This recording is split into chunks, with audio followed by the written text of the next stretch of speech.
Cleaning teeth stains caused by tea and coffee habits with a manual toothbrush can be quite challenging. However, rechargeable brushes can remove these stains by brushing at high frequencies. These devices are also very beneficial for plaque removal.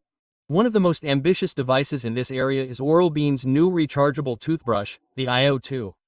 The IO2 is one of Oral-B's entry-level models, making it an affordable option. There are also higher-end models in the series. However, the IO2 focuses on basic functions.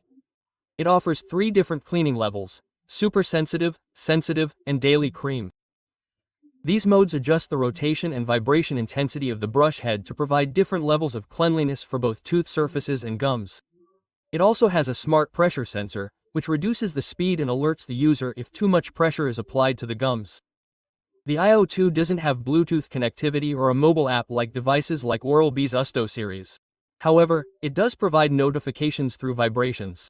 It tells you to change zones with a gentle vibration every 30 seconds, and then notifies you with a vibration after 2 minutes of brushing. It's a useful option. It's around $2,000. I explained more details in a longer video for those curious. You can check it out there too. Yeah.